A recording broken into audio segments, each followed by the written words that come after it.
Her hands were already shaking before she even crossed the threshold of that dining room, and she hadn't touched a single thing yet. Dorinda May had worked in the Whitfield estate for 11 years. 11 years of pressed uniforms, quiet footsteps on marble, and the particular skill of making herself invisible in rooms full of people who never looked her way. She knew every creak in the floorboards of that 60-room mansion. She knew which hallway lights flickered when it rained.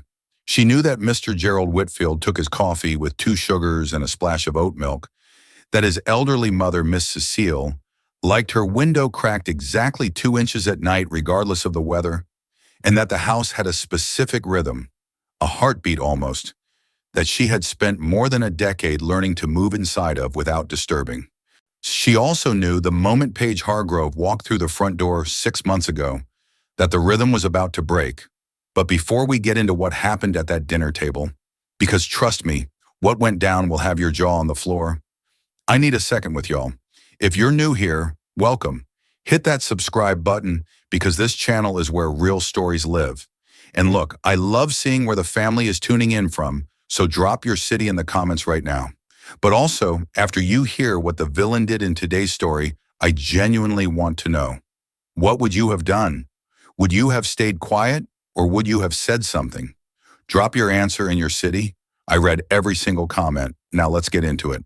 Paige Hargrove was 31, blonde, and possessed of the particular confidence that comes not from accomplishment, but from having been told your entire life that the world was arranged for your convenience.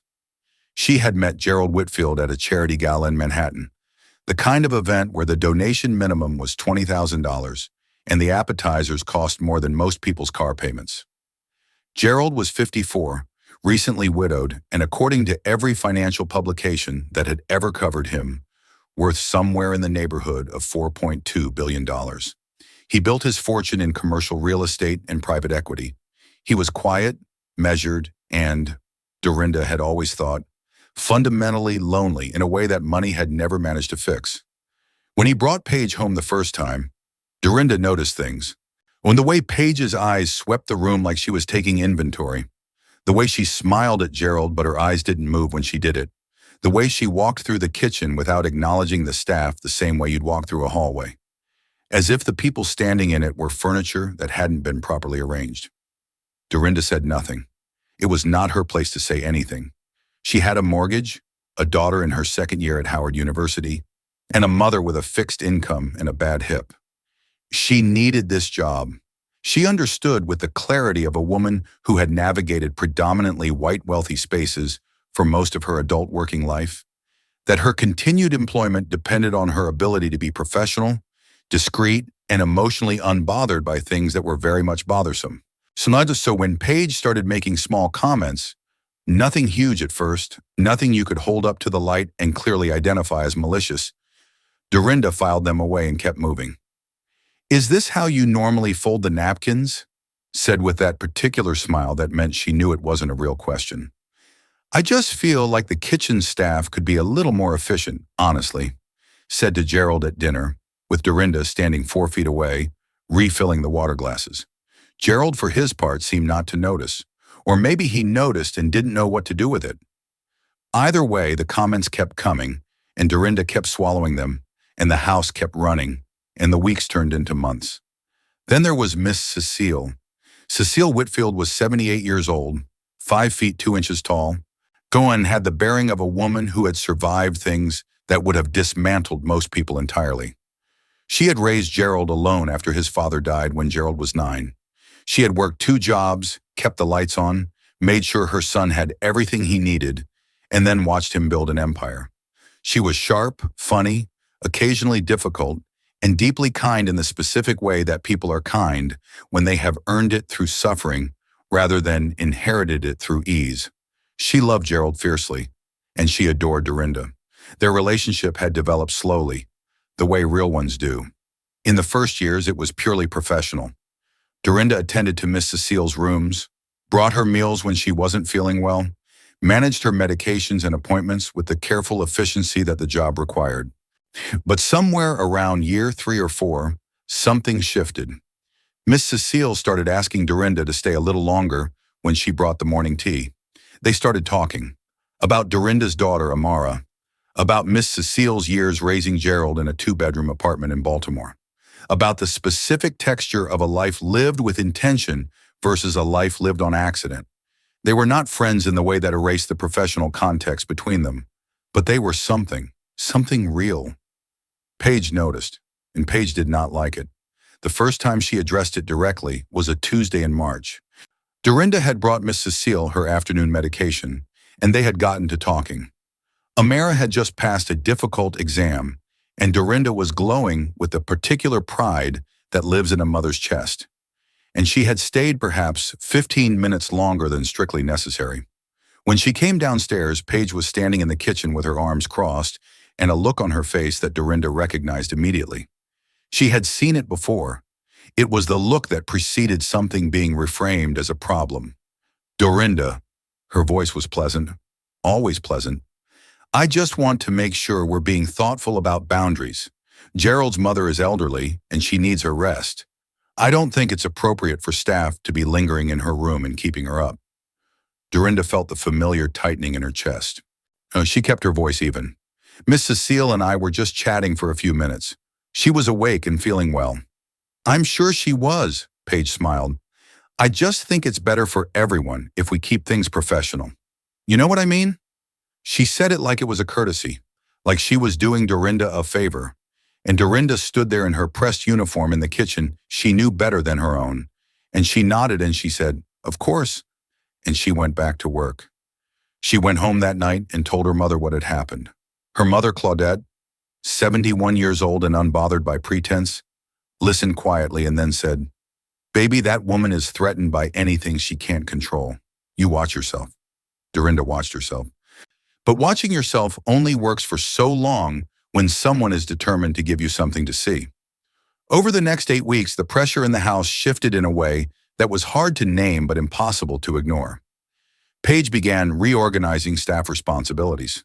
Nothing formal, nothing written down, just comments made in passing to Gerald that somehow resulted in Dorinda spending less time on the residential floors and more time managing deliveries and vendor communications. Work she was fully capable of doing, but work that kept her out of Miss Cecile's orbit. When Dorinda brought it up carefully to Gerald, just a gentle mention that she wanted to make sure Miss Cecile's care routines weren't being disrupted. He said, "Paige has some ideas about how to streamline things. I think it's good she's getting involved." He said it warmly, trustingly, like a man who believed completely in the person he was engaged to. Dorinda nodded and let it go. Miss Cecile, however, did not let it go quietly. When Dorinda visited her rooms less frequently, the older woman noticed. She asked. Dorinda deflected gently. "Just been a busy few weeks, Miss Cecile, but I'm here now." And Miss Cecile looked at her with those sharp eyes that had seen 78 years of people trying to manage her, and she said, "That woman is rearranging my house, Dorinda, my son's house, and he can't see it because he's got stars in his eyes." Dorinda didn't say anything, but she thought, "You're not wrong." The engagement announcement came in April. A party was planned for June, a dinner at the estate, 40 guests, in the kind of event that required 3 weeks of preparation and the full attention of every person on the household staff. Dorinda threw herself into the logistics, florals, catering coordination, place settings, lighting, the particular choreography of a formal dinner for 40 wealthy people who would notice if a single detail was off. She was good at this. She had always been good at this. And for a few weeks, the tension in the house was replaced by the productive hum of something being built, and she let herself relax slightly into the work. She should not have relaxed, because on the evening of June 14th, the night of the engagement dinner, everything that had been building in that house for 6 months came to a head in the space of approximately 4 minutes, in front of 40 witnesses. And Dorinda May found herself at the center of it in a way she had never planned and could not have predicted. It started, as these things often do, with something small. Miss Cecile had not been feeling well that afternoon. Nothing serious, a slight dizziness that her doctor attributed to the warmer weather and a reminder to drink more water, but enough that she had rested most of the day, and by the time the dinner guests began arriving at 7, She was tired in the particular way that elderly people get tired, where the body is asking for something the will is not yet ready to give it. She had dressed beautifully, a deep navy dress that Dorinda had helped her with, pearl earrings that had belonged to her own mother. And she was seated at the far end of the table in the seat Gerald had specifically assigned her, the seat that had been her seat at formal dinners in this house for over 2 decades. Paige had rearranged the seating chart that afternoon. Dorinda found out 20 minutes before the guests sat down, when she did a final walk of the table and noticed that Miss Cecile's place card had been moved. Not to a different prominent seat, but to a side seat near the kitchen entrance, the seat that had traditionally been used for overflow guests. The seat with the slightly wobbly chair leg that Dorinda had been meaning to have fixed for months. In Miss Cecile's old seat was a place card for Paige's mother, a woman named Diane Hargrove, who had arrived that morning from Connecticut and had spent the day treating the household staff with the cheerful obliviousness of someone who had never once thought about who cleaned the spaces she moved through. Dorinda stood there for a moment and felt something move in her. Not anger exactly, something quieter and more settled than anger. A recognition. She found Gerald in the hallway and told him about the change, quietly, professionally, without editorializing. He frowned slightly and said he'd look into it. She watched him cross the room toward Paige, watched the brief exchange, watched something pass across Gerald's face that she couldn't quite read, and then watched him turn away without having fixed anything. The dinner began. For the first hour, it went fine. The food was excellent. Dorinda had overseen every detail. The conversation flowed with the particular ease of wealthy people who are comfortable performing their lives for an audience. Gerald was charming and present. And Paige was radiant in a way that demanded acknowledgement and received it in abundance from every direction. And Miss Cecile sat near the kitchen entrance in the wobbly chair and said nothing about it, because she was 78 years old and she had been choosing which battles to fight for longer than most of the people in that room had been alive. Dorinda watched her, kept her water glass full, made sure her food arrived correctly. Small acts of care, administered quietly in the way she had learned to do them. It was during the second course that Paige made her move. She stood, a light tap on her champagne flute, the room going quiet with that particular attention that gathers around beautiful, confident women who know how to command a space, and she gave a small speech. Grateful for everyone gathered, excited about the future, so happy to be joining this incredible family. Warm, polished, rehearsed in the way that seemed unrehearsed. And then she said, I also just want to say how much I appreciate everyone who makes this house function. The staff here is wonderful. A small pause, a gracious smile toward the kitchen doorway where 2 of the junior staff were standing. We're so lucky to have people willing to do the work that, honestly, most of us couldn't be bothered to do. She laughed. Several guests laughed with her. Dorinda, standing against the wall 3 feet from Miss Cecile's relocated seat, felt the room temperature change inside her chest. But that she might have absorbed, she had absorbed worse. The thing that she could not absorb, the thing that broke the particular professional containment she had built and maintained for 11 years, happened 30 seconds later when Paige, still riding the warmth of the room's attention, turned slightly toward Miss Cecile and said, conversationally, almost gently, as if it were nothing, Cecile, sweetheart, are you doing okay all the way down there? We moved things around a little. I hope it's not too much for you. The room was still paying attention. That was the part that mattered. 40 people heard it. 40 people registered what had been said underneath what had been said. That Miss Cecile's displacement was deliberate. That Paige knew about it. That she was acknowledging it publicly and framing it as consideration, as concern, when it was the opposite of both. Miss Cecile looked up. Her face was composed in the way that only people with great dignity compose their faces when they are deciding whether or not to let something pass. She opened her mouth, and Paige, perhaps sensing the response coming, spoke first. We just thought some fresh arrangement would be lovely. New beginnings, right? Something in the quality of Miss Cecile's expression changed then. Dorinda saw it.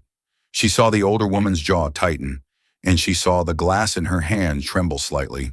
And she saw the particular kind of exhaustion that crosses a person's face when they have been patient for too long and patience has just run out of room. And Dorinda May, who had spent 11 years learning to be invisible in this house, found herself moving. She didn't plan it. There was no calculation, no decision point she could later identify. Her body simply moved before her mind finished the sentence it was trying to form. She crossed the distance between the wall and Miss Cecile's chair in 3 steps, and she put herself between the two women, and she looked at Paige Hargrove directly, fully, without the professional deflection she had spent years perfecting, and she said in a voice that was completely quiet and completely steady, "Don't touch her again." The room went absolutely still. Let's be clear about what Dorinda meant when she said that. She wasn't talking about physical touch. Paige hadn't laid a hand on anyone.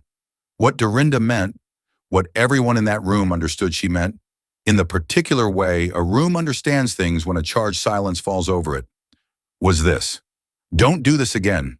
Don't weaponize her seat. Don't perform care at her expense. Don't smile at her like a woman being gracious to someone in her way. Don't touch her dignity again. Paige's face went through several things in quick succession. Surprise first. Real surprise. The kind that doesn't have time to be managed. Then something colder. Her eyes cut to Gerald. The room was still not breathing. Gerald said, "Dorinda." "She moved Miss Cecile's place setting," Dorinda said, still quiet, still even. But there was something underneath the evenness now that even Gerald could hear. "Miss Cecile's seat at this table has been the same seat for over 20 years. Tonight it was changed to put her near the kitchen in an unsteady chair, and no one asked her, and no one told her why. And then she was addressed publicly as though the inconvenience was a kindness." She paused. "I don't think that's acceptable." The silence that followed was the kind that has weight to it. You could feel the 40 people in the room doing the math simultaneously, calculating, processing, measuring what they were witnessing against what they had assumed they would witness this evening. Paige recovered first. She was good at recovering. "Dorinda," the voice was warm, measured, the voice of someone explaining something to someone who had misunderstood. "I appreciate your dedication to this family, really, but I think you're overstepping a little bit. This was a seating arrangement, not an attack. Cecile and I have a relationship. Gerald's mother and I talk. We have dinners together. She moved her seat," Miss Cecile's voice, low and clear, from the wobbly chair near the kitchen. The room turned toward her. "Hanira, I sat down and my name card wasn't where it should have been. And I didn't say anything about it because I didn't want to ruin Gerald's evening. But Dorinda is not wrong." Another silence. Paige's warmth flickered. Just for a second. Just long enough for several people at that table to see it. "Cecile, I really think—" "You put me near the kitchen," Miss Cecile said, "in my own son's house, at a party celebrating your engagement to my son. You put me near the kitchen, and you sat your mother where I have always sat." She was not raising her voice. If anything, her voice was getting quieter, which somehow made it carry further. "And then you stood up and thanked the staff for doing work that most people couldn't be bothered to do. While one of those staff members, a woman who has taken better care of me than most people in this room, was standing 3 feet away listening." The words landed like each one was its own complete sentence. Paige looked at Gerald. Gerald was very still. "Babe," Paige said, and now for the first time there was something in her voice that was not performance, something tight and uncertain, and reaching for ground it wasn't finding. "You know I didn't mean—" "What did you mean?" Gerald said. And that was when the evening changed its nature entirely. Because Gerald Whitfield, who had spent 6 months seeing Paige through the lens of a man in love, was now looking at the woman he was going to marry over the composed, quietly devastated face of his mother, and something was adding up for him in a way it hadn't before. Well, you could watch it happen. You could see the moment the arithmetic completed. "Gerald, let's talk about this privately," Paige began. "We can do that." He turned to the room. "That particular quality of composure that you develop when you've chaired 10,000 difficult meetings and learned that the most powerful thing in a crisis is to slow down. I'm going to ask everyone to give us a few minutes. Dinner will continue. Please help yourselves." He looked at Dorinda. Something moved across his face that wasn't quite readable. "Thank you, Dorinda." She nodded. She went back to the wall. Her hands were still shaking, though she wasn't sure exactly when they'd started.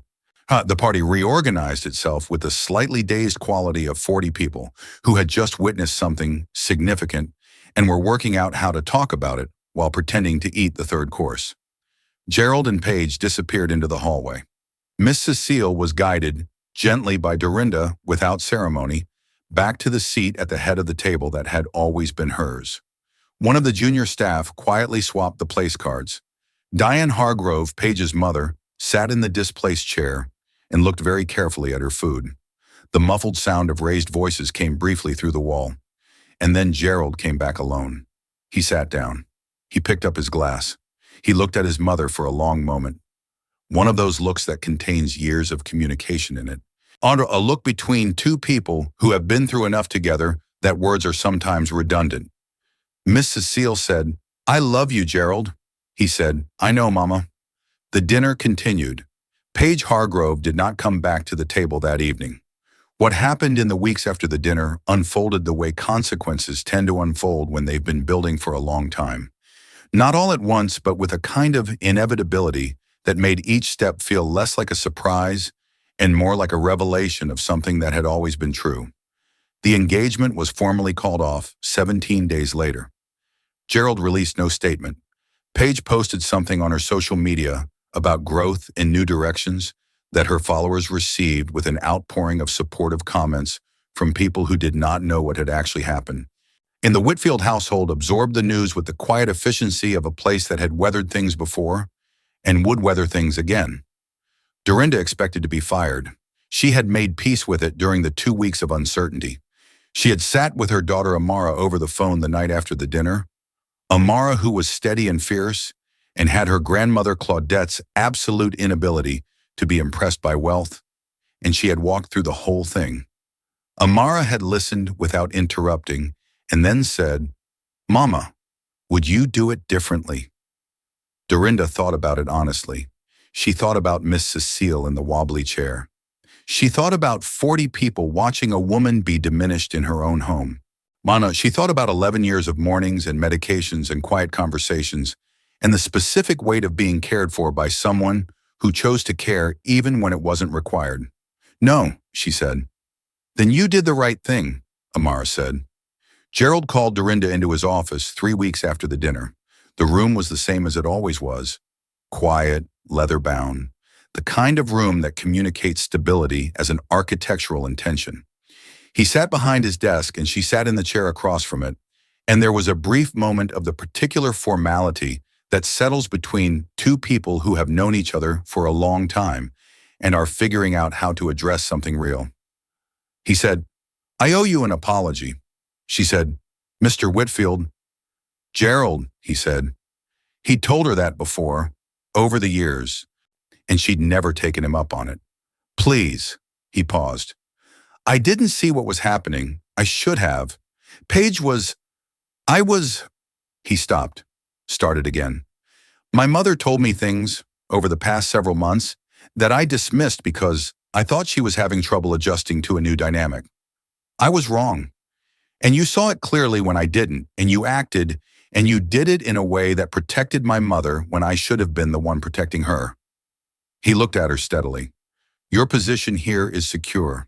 It has never been in question, and I want to offer you a formal raise, effective immediately, along with an increase in your title and responsibilities if you want them." Dorinda sat with that for a moment. She thought about 11 years.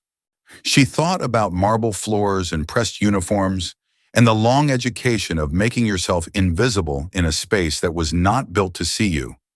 She thought about the specific cost of that education, not in bitterness, because she was not a bitter person, but in the clear-eyed accounting of someone who has paid a price and knows the exact amount. She thought about Miss Cecile's voice, low and steady from the wobbly chair. "Dorinda is not wrong." "I appreciate that," she said. "Truly. And I'd like to continue here." She met his eyes. "But I want to say something, if that's all right." He nodded. What happened at that dinner was one moment, but the conditions that made it possible, the way the staff in this house are spoken about, the assumption that we don't hear the things that are said around us, the idea that professional care somehow means the absence of dignity, those things were present for months, And I absorbed them because absorbing them was the practical thing to do. She paused. I don't regret staying quiet as long as I did. But I'm telling you now, clearly, that the reason I stayed quiet was not because I thought what was happening was acceptable. Gerald was very still. I understand, he said, and I hear you. She didn't know if he understood completely. She didn't know if anyone who hadn't lived inside the particular careful navigation that she and every person on his household staff lived inside could understand completely. But she believed he was trying, and trying, in her experience, was not nothing. She went back to work. She went where Miss Cecile found her in the hallway that afternoon and took her hand without saying anything for a long moment, and then said, I told him, everything. I sat him down and I told him all of it. I know, Dorinda said. He listened, Miss Cecile said. He gets that from me. Dorinda smiled. He does. Amara came to visit the following month, flew in for a long weekend, stayed in her old room in the house Dorinda rented in the Bronx, ate her grandmother Claudette's cooking, and complained happily about being overfed, and made Claudette laugh so hard she had to set down her spoon. Dorinda watched her daughter across the dinner table and thought about the specific things she had tried to give her from the very beginning. Not wealth, not access. It's not the particular proximity to power that had defined so much of Dorinda's own working life, but something harder to name. Something like, you are the main character in your own story. Don't perform for rooms that don't acknowledge you. Whether she had succeeded was Amara's accounting to make, not hers. But watching her daughter throw her head back and laugh with her grandmother, Dorinda thought, probably yes, probably that one landed. Back at the estate, the house found its rhythm again. The rhythm it had before Paige Hargrove, and different from it too, altered in a way that Dorinda couldn't fully articulate, but could feel in the quality of the air.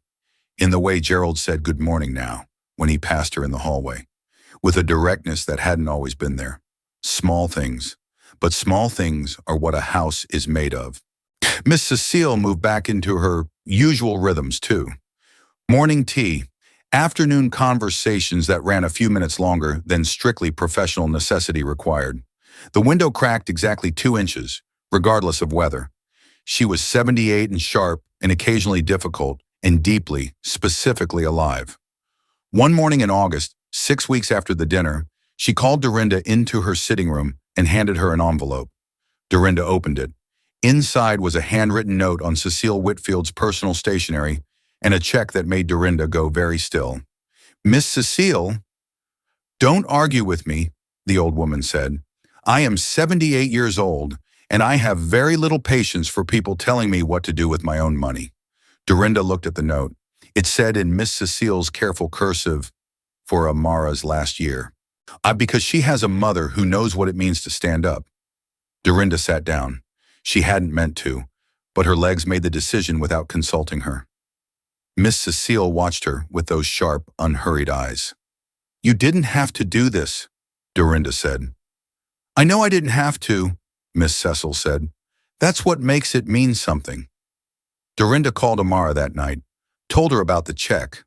Amara was quiet for a long moment and then said, Mama, you always told me that the people who see you, really see you, are the ones we're staying for. I said that? You said it 100 times. You just said it with different words each time. Dorinda sat with that. Outside, the city was doing what cities do. Indifferent and alive and full of 1,000 small stories unfolding in 1,000 lit windows. She thought about what it meant to be seen. The particular labor of spending years in spaces that required you to be skilled and present and invisible simultaneously, and the specific relief, almost physical, like setting down something heavy, of being finally, fully looked at. She thought about the dining room, the wobbly chair, the 40 witnesses, the 4 words that had come out of her before her mind caught up with them. Don't touch her again. She had not planned to be courageous that night. She had simply reached the end of what she could contain.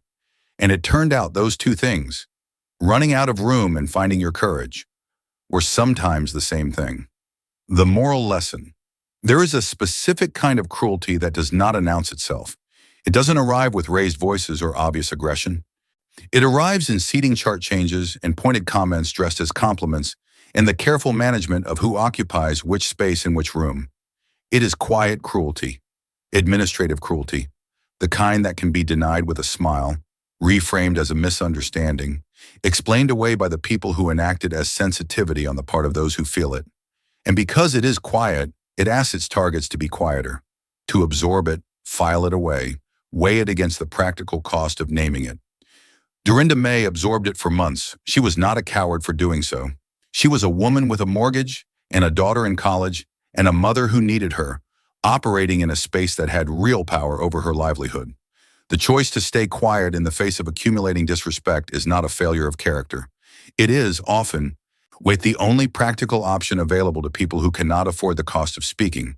But the story of Dorinda is also the story of what happens when a person reaches the end of what they can quietly carry and chooses, in that moment, to put it down. She did not speak out of anger, not primarily. She spoke out of love, the particular love that exists between people who have genuinely taken care of each other over years and built something real inside the transactional frame of employment. Miss Cecile saw her, and Dorinda saw Miss Cecile. And when the moment came, she stepped forward not to start a fight, but to close a gap, to stand between someone she cared for and the thing that was trying to diminish her. The lesson is not, always speak up, consequences be damned. That advice is easy to give and expensive to follow.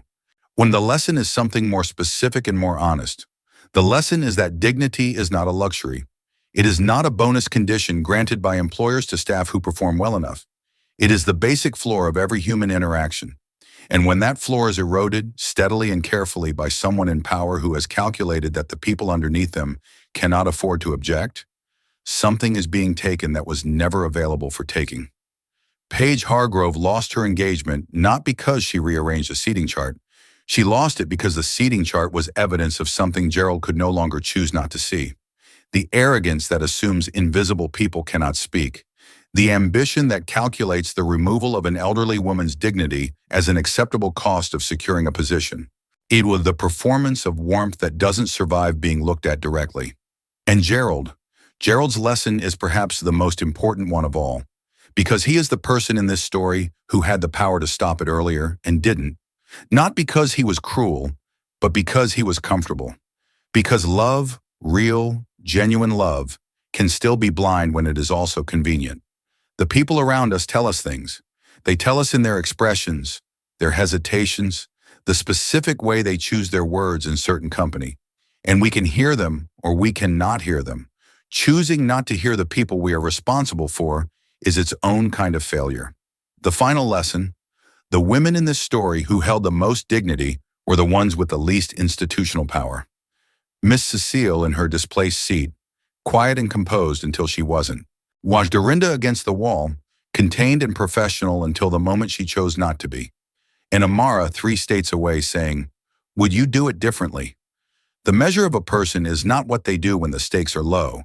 It is what they do when staying quiet is safe and speaking costs something real. Dorinda May spoke, and the house finally heard her.